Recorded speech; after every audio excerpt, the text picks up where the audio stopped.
Yo, what's going on, snipers, and welcome back to our inaugural Dallas Stars franchise mode here in NHL 20. So in last episode we had the re-sign stage, and we also had the draft and the retirements, and we did actually let go of one player in particular, and that was our backup goaltender in Darcy Wakaluk. So we aren't going to be signing a goalie though this year, because Vokun should be our backup by next season. So we don't need a goalie, but we do need a 7th defenseman and a top 6 defenseman, most importantly. And then we also need a depth forward, so we're going to sign those for free agents. So currently, though, in free agency, there's a lot of RFAs, as I was saying at the end of last episode, so it's going to be kind of interesting to see if any of these guys get qualified or not. Like Daniel Alfredson, for example, Raymond Eliash. It looks like Alfredson actually changed to a franchise player because I had him as a high elite. Yeah, I had him as high elite, so he changed to a franchise player, so it'd be nice if Ottawa signed him or something. But anyways, let's get to our signings. So we're going to sign a top 6 defenseman, so let's take a look at who there is. Slaney's got 87 defensive awareness. You know what?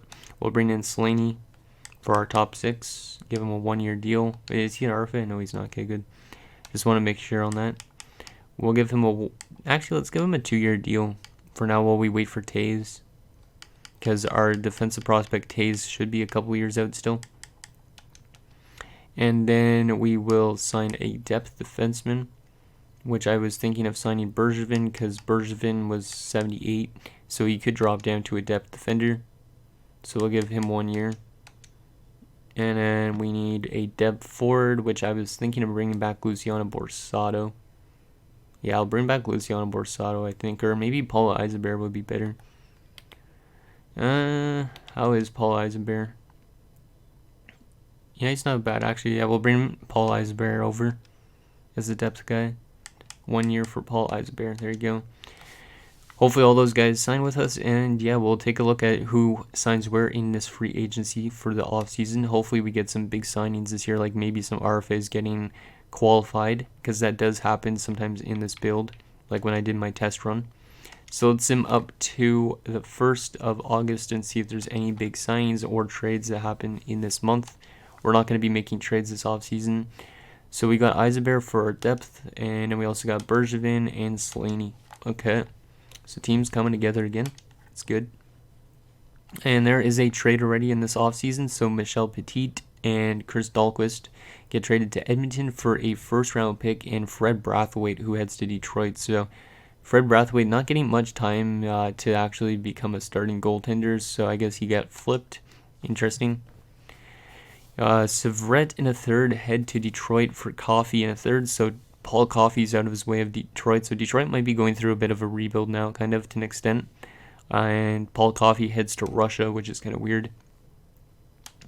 Okay, any other trades? Tom Curvers in 4th and 5th head to New Jersey from the Islanders for a 1st and a 2nd.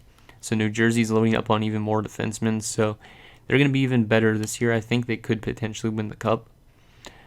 Hartford acquires a 1st for Pat Verbeek. So Pat Verbeek leaving Hartford for Vancouver. It's kind of cool. I'm not going to be making any trades, though, because I don't want to at this moment. I usually don't make trades in the offseason, it seems like.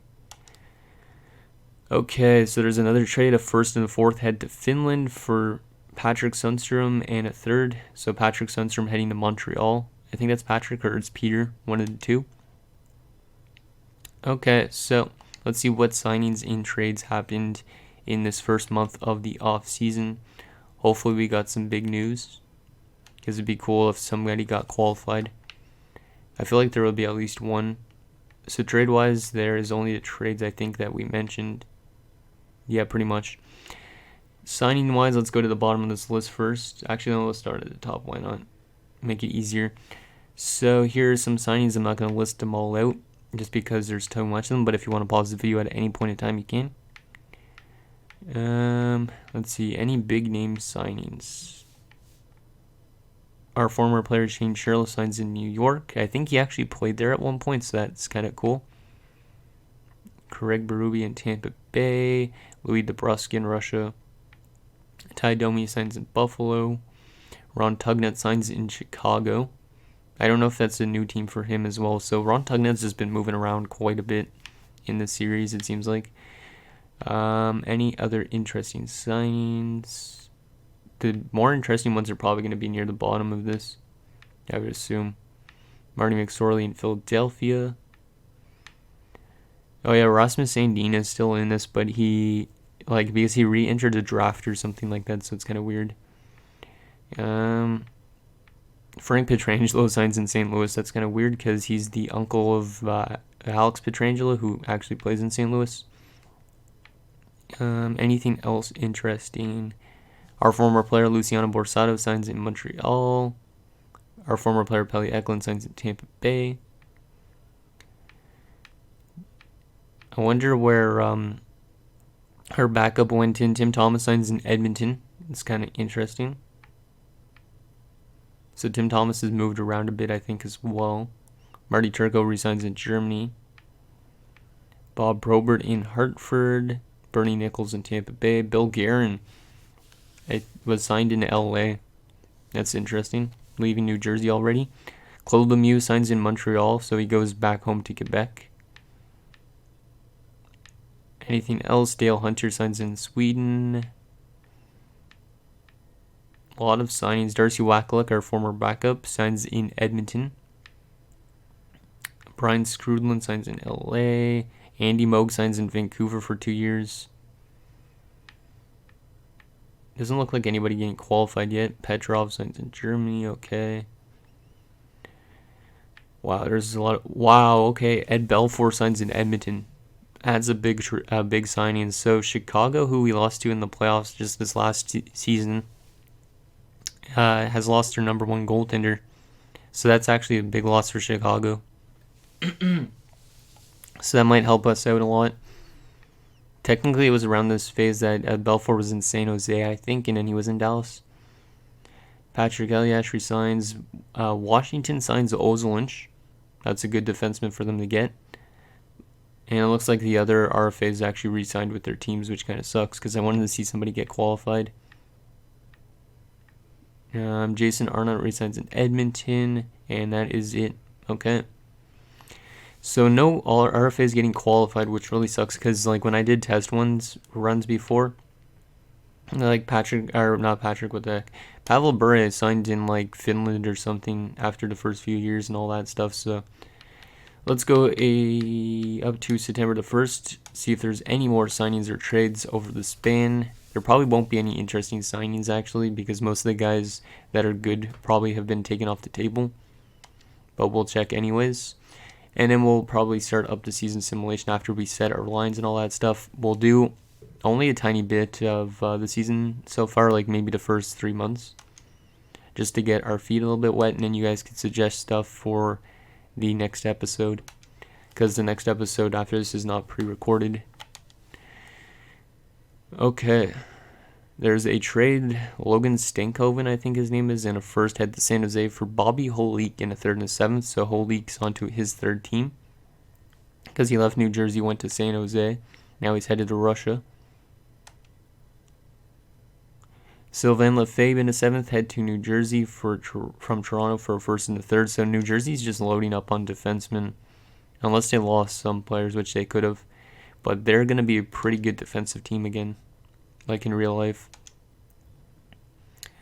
Okay, so offseason is pretty much complete. Let's take a look if there's any more trades and signings. I don't think there should be much in comparison to that first month. Let's go to trades first. No, there was only those trades. Signing wise, I'll just scroll through this. I'm not going to read any of them out because most of them are probably AHL players. Yeah, these are pretty much all AHL guys. Some of these people I actually made, but most of them are AHLers. Guys that are actually in the AHL in real life, or going to be. Yeah, it doesn't look like any interesting signings at all. Maybe I shouldn't even scroll through this. Yeah, that's all the signings there was. Just a lot of AHL signings. Charlie Huddy actually returns to Edmonton, which is kind of cool. So, yeah, Edmonton's trying to go for a 1990 Stanley Cup or whenever Huddy played with them. Okay, so let's go to the sim next season, and then I'm going to do the editing for the lines just to get them set up for you guys. And then we'll briefly go over the lineup, and then we'll start up the season sim. Let's take a quick look at our owner goals first. They want us to prove our top 4 defensemen to be a serious contender. Okay, we might be able to do that, depending on how our team looks. So yeah, anyways, let me edit these lines quickly, guys, and then I'll show you what the lineup looks like. Okay, guys, so here is our lineup for the Year 5 season simulation. So we got Greg Adams, Mike Modano, and Russ Courtnall. I think they were together last year, so that's a pretty good first line. Second line, we got Trent Klatt, Anton Lundell, and Trevor Wong. So another good second line, 2 good young guys, and a kind of like a guy that's in his prime, I guess you could say. Third line, Dave Gagne, who's a good veteran, with Brent Gilchrist, another veteran, and Scott Young, another veteran. And in fourth line, we got Mike Craig, Neil Broughton, who's dropped off a lot, and Scott Pearson. As for defense, we got Zalapsky and Hatcher, Cavallini and Matvichuk, and Slaney and Babbage. And Babbage is somebody that we might be able to move if this team is for some reason doing bad. We might want to upgrade our defensive situation because he is dropping off a bit. But still, this defense has some good chemistry, which is nice. Goalie-wise, we got Nabokov, and Vokun is up to an 81, so we do got our nice young goaltending tandem. I like it a lot. And in depth-wise, we got Stapleton, Eisbear, and Bergevin. In terms of the AHL, there's still not really a lot of good prospects, but there's a couple. So Martinson, Koivunen, Berglund for forwards, really, Kessel. And yeah, that's it for forwards pretty much. Defensively, we do have Lindback down there still. And goalie-wise, we have Michovsky, but he's probably not going to make it. So, yeah, we have some good prospects down there, but we are still looking to get our prospects that we've drafted in the last few years into the AHL. So, anyways, our team looks pretty solid, I think. The only problem maybe is a bit of our defense, with Babbage being a 78. But like I said, we could potentially upgrade our defense a bit like what our owner goal is. So, okay, let's get this season started. We got the preseason first. See how we do during that span, and then we'll get the season started. We'll probably do like up till, I'd say, January the 1st in this episode, even if it does go a bit long. So go up to the 2nd. Let's see how we do in this preseason. I'm not making trades. No, thank you. Not at this stage, at least. Auto-assign those promotional nights because we don't really care about them. Even though it is kind of cool, though, in this build because you could like set a Mike Modano jersey price and stuff like that. We should have a pretty good preseason. I think this team should be a playoff team because of the amount of good like depth we have. But who knows? And if for some reason Neil Broughton's underperforming a lot on that 4th line, we could replace him with one of the depth guys that we have like Eisbear or Stapleton. Okay, so 6-0 in the preseason. I was expecting us to do good. Let's just take a look at who led us there in that span. Greg Adams with 11 points. So that top line still seems to have some pretty good chemistry. Okay, let's get this season started. So we'll go up to...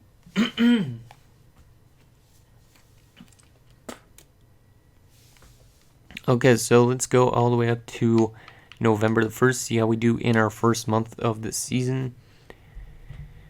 Hopefully we do pretty solid. Game against Detroit to start the season, that's a pretty tough matchup, but we beat them 5-1, so they might not be as good as they have been in previous years, because they did lose like Mark Howe to retirement, and then they also traded away who wasn't Coffee, so they're probably losing a lot of good players. But we are off to an okay start so far, 3-2. A lot of our wins and losses are only 1 or 2 goal games, so that's a good span. Game against New Jersey is a 5-2 win as well. Somehow we beat a good defensive team. I'm pretty sure they're a good defensive team. Game against Detroit again, already in this first month, and it's a 3-3 tie. Game against the Sens, we win 4-2, and Germany, 3-1 win. So 6-3-1 in our first month of action. That's pretty solid. Let's just take a quick look at who's leading us in points. It's currently Russ Courtnall with 16 points in 10 games. So, yeah, that top line seems to just be really good for us. Currently, though, the Red Wings are the bottom of our division. Finland's bottom of there. The Lions are bottom of there. And the Canucks are at the bottom there. Damn. Didn't the Canucks trade away their first round pick in this? Yeah, I think they did to get like Pat for Peak, unless it was for next year. But still, that's kind of risky unless they somehow have a span where they do really good. Like, that's not a good start to the season for them. Which is kind of realistic because at this point in this phase, they were kind of like becoming a team that went into more of a rebuild after that loss in 1994. Game against Montreal is a 8-4 loss. Jeez. Patrick Waugh is probably still dominating over there. We are going through a little bit of a rough patch right now, as we have not won a game this month. I don't know what the case is, though. There's a win in overtime over Germany. We tie with the Mighty Ducks. And we lose to Calgary. Yeah, this is a really bad month by comparison. Yikes. We're below 500 now, and we're bottom of our division. I don't know what the case is, why the reason is. Because we did not even suffer an injury this month so far, so we do beat Detroit there, which is nice. As long as we stay around 500, we should be fine, because if we stay around 500 and then we have a really good month, we'll make the playoffs for sure this year. So 8-10, 4-1 at December the 1st.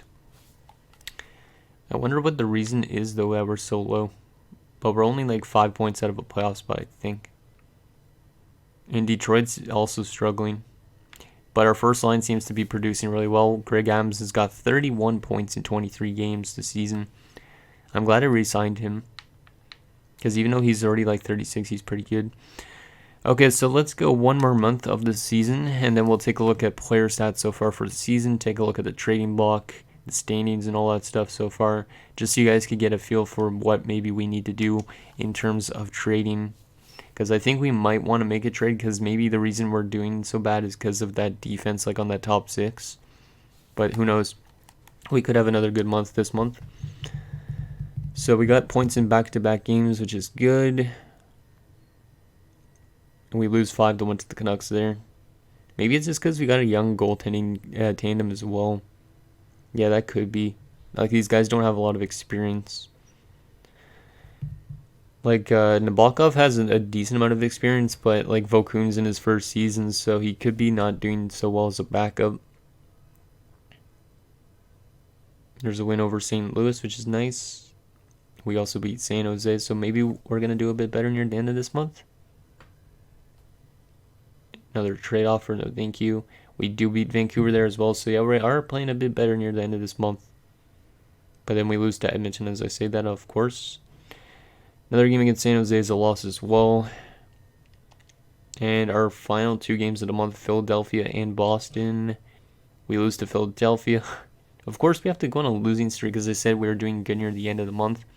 And then we tie with Boston. So 13, 16, 6-1 at January the 1st. So a good first month. And the last 2 months have been kind of iffy, especially the month of November, it seemed like. Or December. No, it was November. So we're still not that far out of the playoffs, but I think at this stage. But we definitely need to think about upgrading something, because something is not there with this team, it seems like, at this stage. We are only 3 points back of a playoff spot, or let's take a look. There's 5 playoff spots already in that division, so we're only 3 points back currently. And we do have 3 games on hand of the Leafs, so we could technically take that spot easily, but we might want to make some trades in terms of defense. I'm just not sure what exactly we want to do. So let's take a quick look at the standings. Let's see if we're letting in too much goals, or if we're just not scoring enough, because maybe that's where we want to help out. So let's go the entire league currently. So if we go sort this. So in terms of goals for, where are we? Are we near the bottom in terms of goals for? Yeah, we're not doing very good, it seems like, in offense. We're near the bottom here. Yeah, we're not scoring enough. And then we're giving up a bit more than we score. But we are one of the better defensive teams, it looks like. Maybe. Well, actually, probably in the top 20 at least. Top 15, maybe even. So, yeah, we definitely need to start scoring a bit more goals. Our power play is struggling, so we maybe could adjust our power play unit. And our penalty kill is doing... it looks pretty good. Yeah, our penalty kill is doing pretty good, but there is some teams that are doing really, really well. Like 83.7% would be pretty solid if it stayed like that the entire season. Okay, so let's take a quick look at player stats for the season so far, just so we can see what lines are underproducing and maybe make adjustments accordingly. So, center-wise, Dano only has 25 points. He has less than Lundell and Wong, who are both on the second line. So that's a bit of a concern. I don't know why Medano's not performing that well. Gilchrist has got 14 and Broughton's got 7 on that fourth line. Left wing wise, Adams has got 40, Klatt's got 23. Okay. Right wing wise, Courtnall's got 37. So there is some underperforming on our third line, it seems like, and from Mike Medano. I don't know if Medano's on our first line power play or not. Like Wong could potentially be. Let's take a look at our defensemen. Zalapski's got 12 points. But everybody's playing pretty solid in terms of defense, except for the top two, it seems like. Okay, and goalie-wise, Nabokov is not off to a very good start, and same with Vokun, so maybe it's just our young goaltending tandem. Like, I'm not going to trade any of these guys, but maybe it's just because these guys have not a lot of experience. Okay, so let's quickly take a look at the trading block and see if there's anything that's interesting available just that could help us potentially make a better push for the playoffs. Even though this team could probably make it still, I just want to take a look and see what is available, and you guys could suggest stuff down below for next episode.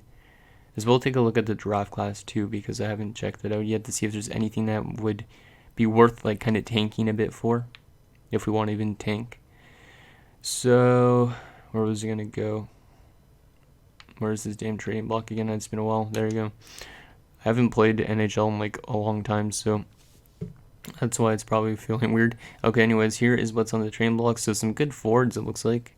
Corkum, Brown, and LeBeau, but they have longer contracts. Ray Bourque is on the block. Wow. He's got 2 years left, but that's not that bad. Bringing in Ray Bourque would be pretty nice, but I don't really want to take him away from Boston either. But he is really, really good. That might be an interesting one. There's also Al Iafrate and Don Sweeney, so Boston unloading defensemen. I might want to trade for Bourque. But then again, we would have to win the Stanley Cup if we got Bourque. Try and make it like 2001 where Colorado won. Darcy Wakaluk is on the block again. Bring back Wakaluk, send down Vokun, but I'm not going to do that. Mellenby, Kudelski, and Bozon. Bureau and Sundstrom. Yeah, there's quite a bit of stuff on the block if you guys want to suggest some trades. I know you guys don't suggest a lot, but still. There's a lot of veterans and a lot of good young prospects as well, it seems like. Scott Thornton. Yeah, there is definitely some interesting things available that could help us out defensively and offensively. And the last team, the Winnipeg Jets. There you go. Okay. Let's also quickly just take a look at the draft class just because we haven't seen it yet. Even though we don't know all players' potentials and we're not even that close to the draft, we might as well take a look and see what's available. So there's another franchise player. Okay. Timofey Bobrovsky, a right-wing sniper. And that's like the third franchise player we've already had in this series, I think. There's also all these guys. Any interesting steals that I could pin for later?